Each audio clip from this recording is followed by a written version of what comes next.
नमस्कार दोस्तों, स्वागत है आपका विक्रम क्लासेस पर। हिंदी के महत्वपूर्ण प्रश्नों के साथ में जो जूनियर असिस्टेंट की परीक्षा लिए काफ़ी महत्वपूर्ण है। तो चलिए शुरू करते हैं अपने पहले क्वेश्चन से।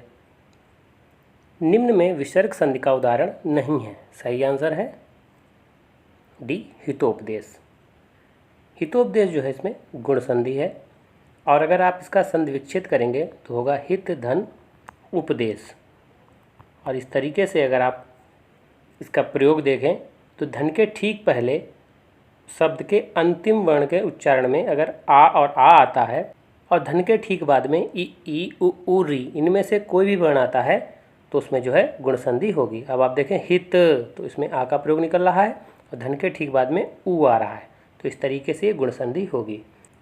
संधि को सबसे अच्छा तरीका होता है जानने का, उसका आप संधि विच्छेद करें ताकि आप उसको अच्छे से समझ सकें। ज़्यादातर लोग ये समझते हैं गुण संधि में ओ या ए की मात्रा से जो है आसानी से उसको समझा जा सकता है, जबकि आप देखें मनोहर, यशोदा, अधोगति इन सब में ओ की मात्रा है, लेकिन ये सभी विसर्ग संधि का उदाहरण है। तो इसीलिए जो है आप उसके नियम को देख करके आप उसको आसानी से समझ सकते हैं कि ये कौन सी संधि है। मनोहर का अगर आप संधि विच्छेद देखें तो होगा मनः धन हर होगा। यशोदा का देखें तो यशः धन दा होगा। और अधोगति का अगर आप संधि विच्छेद देखेंगे तो अधः धन गति होगा। तो ये सभी इस तरीके से इसके संधि विच्छेद होंगे और ये विसर्ग संधि के उदाहरण हैं। क्वेश्चन नंबर 2, महान है जो पुरुष में कौन सा समास है? सही आंसर है बी, कर्मधारय समास। महान है जो पुरुष का मतलब होता है महापुरुष, तो इसी का जो है समास विग्रह है महान है जो पुरुष। और इसमें जो है विशेषण, विशेष, उपमेय, उपमान, तो इन सब का संबंध दर्शाया जाता है। अब आप देखें महान है जो पुरुष, तो पुरुष की क्या विशेषता है? महान, तो ये विशेषण हो गया और पुरुष विशेष हो गया। या उपमेय में उपमान का संबंध दर्शाया जाता है और इसमें उत्तर पद या द्वितीय पद प्रधान होता है। और महान है जो पुरुष में तो है जो है इस तरीके से शब्दों का प्रयोग समास विग्रह करने पर कर्मधारय समास में अधिकतर होता है, जबकि बहुब्री समास में है जिसका, है जिसकी का प्रयोग ज़्यादातर होता है। जिसे आप देखें लंबोदर, तो लंबा है उधर जिसका, तो इस तरीके से जो है जिसका अगर प्रयोग होता है तो उसमें अधिकतर जो है बहुब्री समास होगा, और है जो का प्रयोग हो रहा है तो उसमें कर्मधारय समास होगा। क्वेश्चन नंबर 3, मन सागर मनसा लहर बूढ़े बहे अनेक निम्न में कौन सा अलंकार है? सही आंसर है ए, रूपक अलंकार। रूपक अलंकार का मतलब होता है जहाँ उपमेय और उपमान में कोई अंतर ना दिखाई दे। उपमेय और उपमान के मध्य जो है योजक चिन्ह का प्रयोग किया जाता है। अगर आप इसी को देखें, मन सागर मनसा लहर बूढ़े बहे अनेक, इसका मतलब होता है कि सागर रूपी मन पर लहरों के रूप में इच्छाएं उठती हैं और इसी में लोग जो है डूब जाते हैं, तो इसका अर्थ ये होगा। तो मन सागर के बीच में अगर आप देखें तो योजक चिन्ह का प्रयोग किया गया है, तो ये एक मुख्य पहचान होती है रूपक अलंकार में। क्वेश्चन नंबर 4, शुद्ध शब्द चुनिए। सही आंसर है डी, बड़ा सा। जबकि चौपाया, गंगाजल, बेबुनियाद ये सभी अशुद्ध शब्द हैं, इनके बीच में जो है योजक चिन्ह का प्रयोग नहीं किया जाएगा। तो इस तरीके से भी शब्द पूछे जा सकते हैं। क्वेश्चन नंबर 5, कागजी घोड़े दौड़ाना मुहावरे का अर्थ है? सही आंसर है बी, व्यर्थ की लिखापढ़ी करना। क्वेश्चन नंबर 6, पौ बारह होना का अर्थ है? सही आंसर है सी, लाभ ही लाभ होना। क्वेश्चन नंबर 7, मागधी अपभ्रंश में कौन सी बोली शामिल नहीं है? सही आंसर है ए, बघेली। बघेली, अवधी और छत्तीसगढ़ी, तो ये जो सभी बोलियां हैं ये अर्धमागधी भाषा से संबंधित हैं, जबकि मगही, मैथिली और भोजपुरी ये मागधी अपभ्रंश से संबंधित हैं। क्वेश्चन नंबर 8, निम्न में अयोग व वर्ण है? सही आंसर है बी, अंग और आ। अंग जो है ये अनुस्वार वर्ण होता है, जबकि आह जो है ये विसर्ग वर्ण होता है। इसके अलावा आ जो है ये कंठवर्ण है, और ओ जो है ये कंठोष्ठ वर्ण है, और उ जो है ये ओष्ठ वर्ण है। क्वेश्चन नंबर 9, निम्न में युग्मक ध्वनियाँ या द्वित्व ध्वनि कहलाती हैं। सही आंसर है ए प्रसन्नता। इसका मतलब होता है कि जब एक ही वर्ण दो बार आए और एक वर्ण आधा हो और एक पूरा बने। तो आप प्रसन्नता में देखिए ना जो है आधा बना है फिर पूरा बना है, तो ऐसी ध्वनियों को युग्मक ध्वनियाँ या द्वित्व ध्वनि कहते हैं। जबकि जो कंबल है ये संपृक्त ध्वनि है। संपृक्त ध्वनि का मतलब जब एक ही ध्वनि दो व्यंजनों के संयुक्त हो जाए, जैसे का और बा के मध्य में देखें आप तो माँ का प्रयोग हुआ है, तो ऐसी ध्वनियाँ जो है संपृक्त ध्वनियाँ कहलाती हैं, जबकि प्राण एक संयुक्त ध्वनि है। क्वेश्चन नंबर 10, निम्न में किस वाक्य में विराम चिन्हों का सही प्रयोग नहीं हुआ है। सही आंसर है ए देखो देखो बारिश हो रही है। जब शब्दों की पुनरावृत्ति की गई हो और भावों पर विशेष बल देने के लिए प्रयोग किया गया हो तो दोनों में जो है अल्प विराम चिन्ह का प्रयोग किया जाएगा।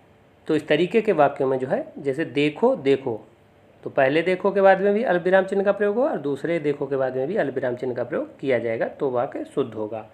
नहीं वो बहुत अच्छा लड़का, ये शुद्ध वाक्य है। जब कभी नहीं, हाँ, सचमुच, अतः वाक्य के आरंभ में प्रयोग किया जाए तो अल्प विराम चिन्ह का प्रयोग नहीं, हाँ, सचमुच के बाद में किया जाता है, तो वो शुद्ध वाक्य होगा।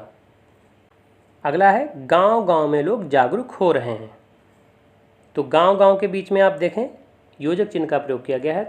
इसका मतलब है जब एक ही संज्ञा शब्द दो बार आया हो तो उनके बीच योजक चिन्ह का प्रयोग किया जाएगा, जैसे घर घर, तो इस तरीके से योजक चिन्ह का प्रयोग होगा। अगला है विज्ञान वरदान या अभिशाप है। ये भी शुद्ध शब्द है।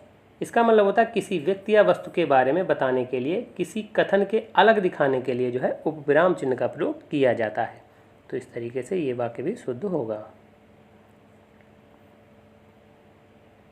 क्वेश्चन नंबर 11, निम्न में तुर्की भाषा का शब्द है। सही आंसर है बी कैंची। जबकि जो अखबार है ये अरबी भाषा का शब्द है। तंबाकू जो है ये पुर्तगाली भाषा का शब्द है और किशमिश जो है ये फारसी भाषा का शब्द है। क्वेश्चन नंबर 12, अतीन्द्रिय शब्द में उपसर्ग है। सही आंसर है ए अति। अति धन इंद्रिय, तो अति जो है उपसर्ग होगा। क्वेश्चन नंबर 13, दो बार जन्म लेने वाला के लिए शब्द है। सही आंसर है सी द्विज।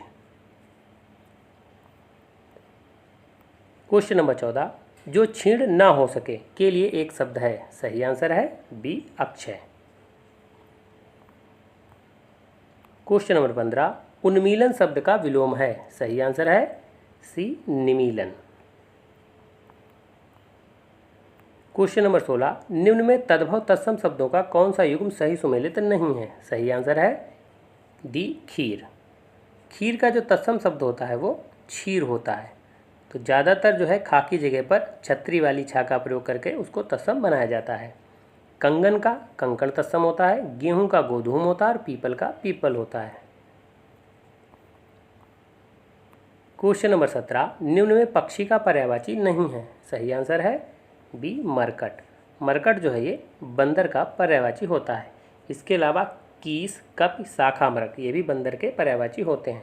शकुंत, पतंग, द्विज, विहग, खग ये सभी पक्षी के पर्यायवाची होते हैं। क्वेश्चन नंबर 18, 10 कुंटल गेहूं खरीद लिया है निम्न वाक्य में विशेषण है। सही आंसर है सी निश्चित परिमाणवाचक। 10 कुंटल गेहूं, तो आप देख रहे हैं कि निश्चित भी है और चूंकि मात्रा बता रहा है 10 कुंटल, तो इसलिए ये निश्चित परिमाणवाचक विशेषण होगा। क्वेश्चन नंबर 19, कविता स्कूटी चला रही है निम्न वाक्य का भाववाच्य होगा। सही आंसर है बी कविता से स्कूटी चलाई जाती है।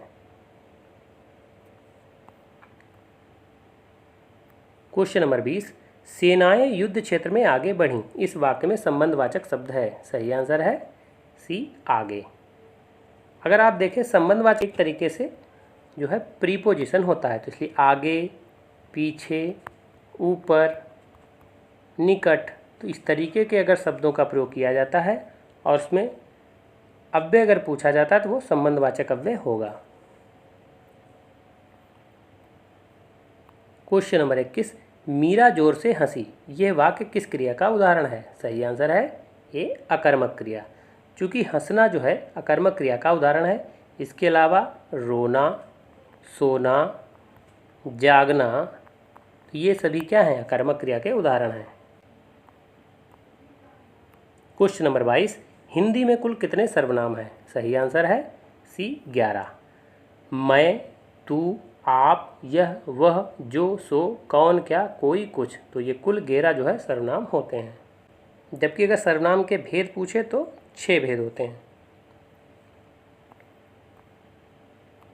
क्वेश्चन नंबर 23, बेल शब्द का बहुवचन है? सही आंसर है बी बेलें। क्वेश्चन नंबर 24, कथन किसके लिए प्रयोग किए जाते हैं? सही आंसर है डी संज्ञा के लिए।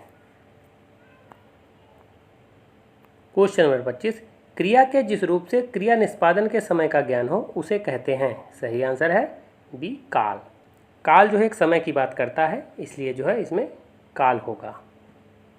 तो ये वीडियो कैसा लगा? अगर अच्छा लगा हो तो लाइक करें, शेयर करें, सब्सक्राइब करें। धन्यवाद दोस्तों।